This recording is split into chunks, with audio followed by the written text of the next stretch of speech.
guys, welcome back to my channel. My name is Maria. Thank you so much for being here.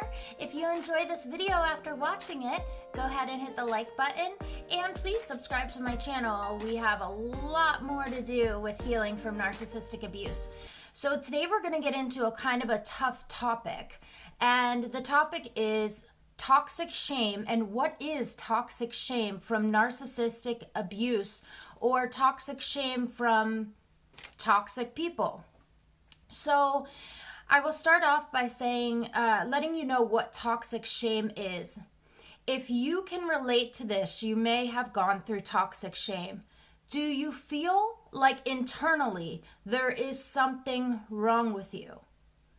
Not like you do something wrong during the day or something and then you can get over it, but like every day you internally feel like there's something wrong with you. Maybe you are really, really hard on yourselves.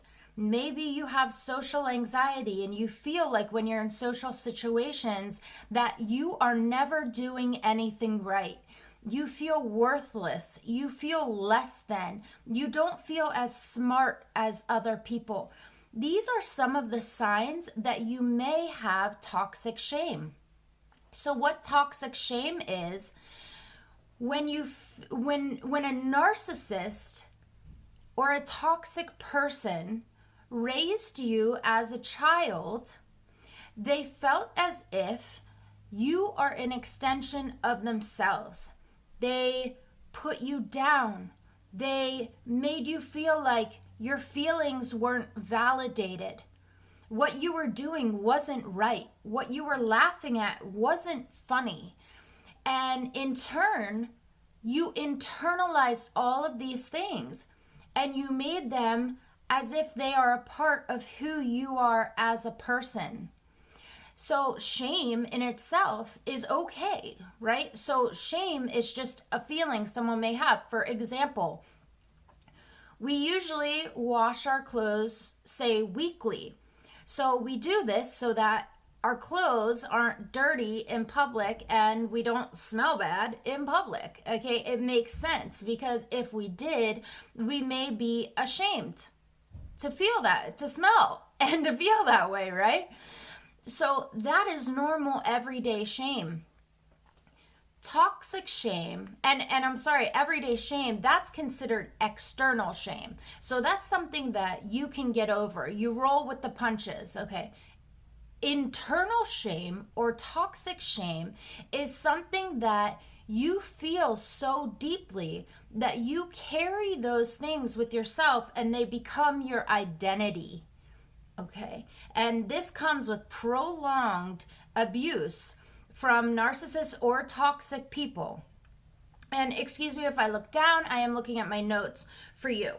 So where does this toxic shame actually come from? What does this all mean? Well, toxic shame comes from something that we call emotional abandonment.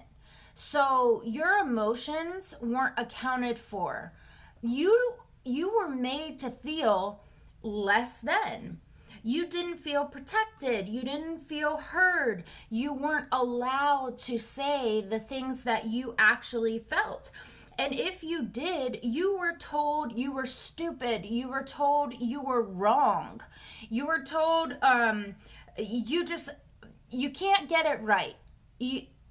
They have no idea where you could have gotten that information from when actually you're just being yourself. So at this point, the toxic shame is teaching you how to be somebody that's not comfortable to you because it's not who you actually are. It's not how you were created.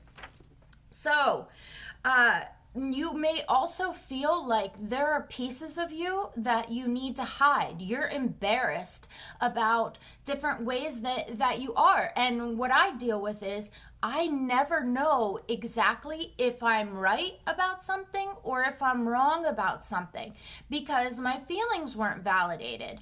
If I said something, maybe someone didn't respond to it. And I didn't know if what I said was wrong or right, and your feelings aren't validated. You may develop a fear of abandonment. From emotional abandonment, you may in turn feel a feeling of abandonment. You may feel like you're not worth being taken care of. You don't take care of yourself, but you take care of other people. That might be something that's important for you. You may discount your successes. So you graduate from college, but big deal, you graduated from college. You did great on a paper. Okay, I did great on a paper. You're not realizing that the reason you did great on the paper, the reason you did good, the reason you graduated college was because you were smart. You don't believe that because you don't believe you were smart. You've internalized the thought that you are not smart. So we discount our successes. We don't believe that we can do as well as what we really can do. And another thing is we are really, really hard on ourselves.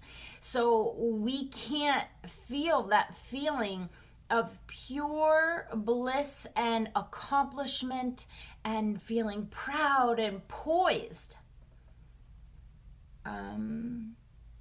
We didn't feel like people were proud of us. So internally, we are not proud of ourselves. This develops low self-esteem. You are not worthy as long as you are being your true self. Like I said, you don't know if your reactions to things are right or are wrong. And this is how people develop social anxiety.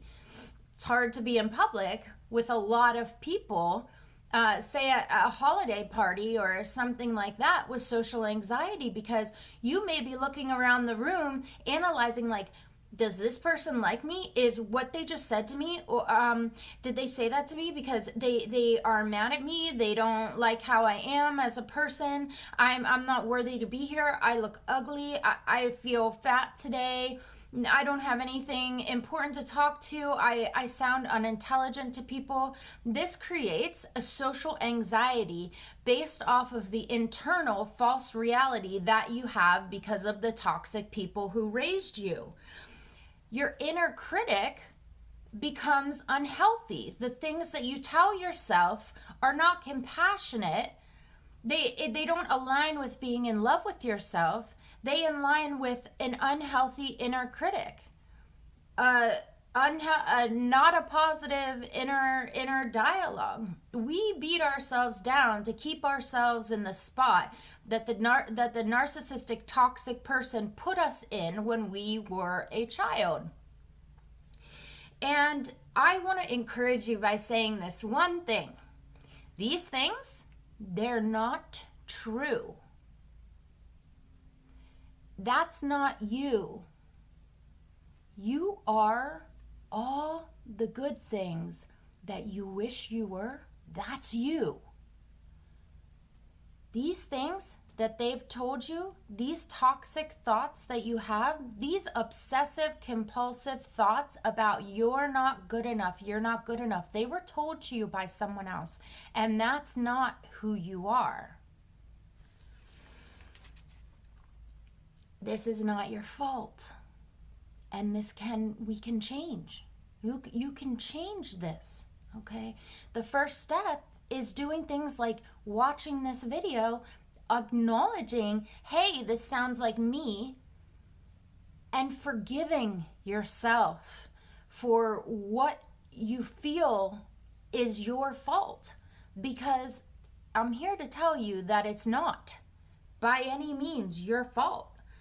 You may feel like you are stuck in this spot that you're in right now. You're on a hamster wheel of negative, toxic thoughts in your life, and you've created this false reality. This is a false reality that was this was inflicted onto you, and at some point you believed it and you internalized it, and you've been keeping it with you this whole time. This is why a lot of times when someone is raised by a narcissist or a toxic person, they get into relationships later on in their life with men and women who are toxic and narcissistic. Because They kept us down in this place where we don't feel worthy. When the toxic person love bombs us, makes us feel worthy, we crave that. Then they in turn go ahead and start acting as if they have the same mentality as the narcissistic parent or relative or caregiver that raised you when you grew up. You then want to make them proud. You want to do the same things for them as you wanted to do for the narcissistic caretaker that you had when you were younger. And narcissists, they want to keep you in this unconscious state where you don't realize any of this is happening. They want to keep you as an extension of themselves. Narcissism is all about control. Trauma is all about the loss of control. So all of this stuff works together, okay? So doing research and really understanding this is really going to be beneficial for you. So what's the opposite of toxic shame? The opposite of toxic shame is loving yourself, is having a positive inner dialogue, a compassionate inner critic. These are the things that you want to, you are striving in your life to achieve. So if there is a way in which you are able to get these feelings out, find out who you really are at the core, what are the false beliefs that you've been given, and what are the real, actual characteristics of who you are as a person, and separate them. What are you going to believe?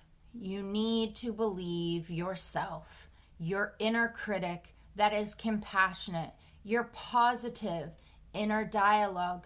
This will leave you with two things that are the most important things I personally feel like in my life: freedom of compulsive negative thoughts and peace.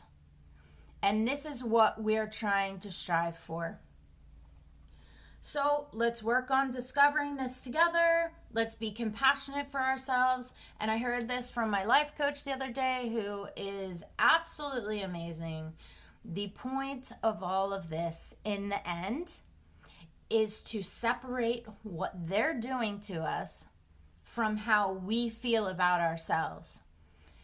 To get off the phone and say, oh, there they were, acting like that again, and to go on with our day and not take what they say, internalize it, let it trigger us, and go through the hamster wheel of toxic shame. So that's where we want to get, guys.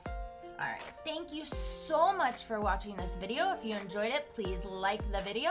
Subscribe to my channel. I'm brand new, but I'm coming out with all kinds of content.